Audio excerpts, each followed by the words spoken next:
on trip to the Okinawa area. Kamikaze Division number 147 will join you on your arrival. Hey everyone, Reflected here, and today I want to give you an update about Angels of Okinawa, my upcoming DCS F4U Corsair campaign, and show you a couple of cool, unique features. But before I do that, I'd like to thank you for all the support. I just reached 20,000 subscribers, which is totally insane. So, I just finished setting up all the missions of this campaign, and I sent the script to the voice actors. What does that mean? Normally, it would take a few months to get all the voice lines, another month for me to process them all and set them up in game, then final test it, then a few more months until ED releases it. But not this time. The missions use all sorts of placeholder units until we get the Pacific Assets back. Once that's out, I'll need to change everything to the correct unit type, and only then can I submit the campaign to ED. When is that going to happen? I have absolutely no clue, so don't even ask. I'm very satisfied with how the campaign turned out. It's an almost historical campaign. Why almost? Well, in the ETO, for example, Debden Eagles, Wolfpack, or Beware Beware, were built based on detailed combat reports. I knew every detail of every mission. The PTO is not so well documented. Some missions were described in great detail in books, some others not so much.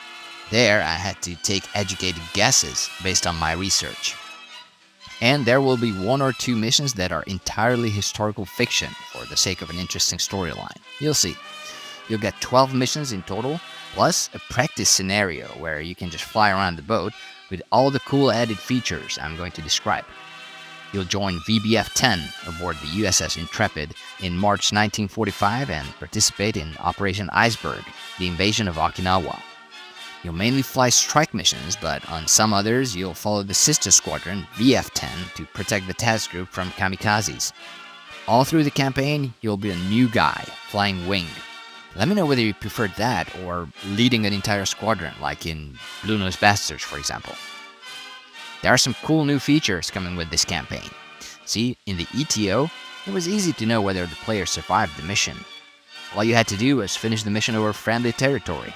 But in the Pacific, you may have been rescued close to the enemy coastline, or you may have been left to die in your raft relatively close to the task group. So I set up a new system.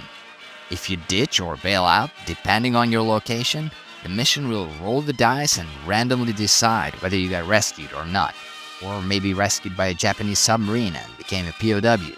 Your chances of survival get better the closer you are to the task group. It's all very complex, and I think it adds an interesting flavor to the whole campaign. Oh, and if you land on the wrong ship, you'll also suffer the consequences. The next cool feature is Paddles, a landing signal officer. When you come into land, an LSO figure will be displayed on the left side of your screen to help you get on board.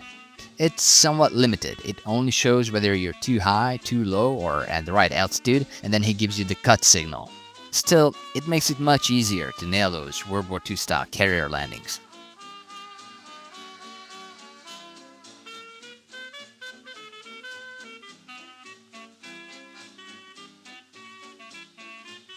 And last but not least, after you land, you raise the hook, fold the wings, and taxi to the bow of the ship. You taxi past the island, and the Admiral is watching you from Vulture's Row.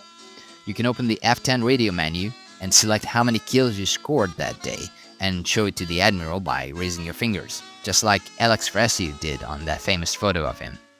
I think it's a nice little reward after a long mission.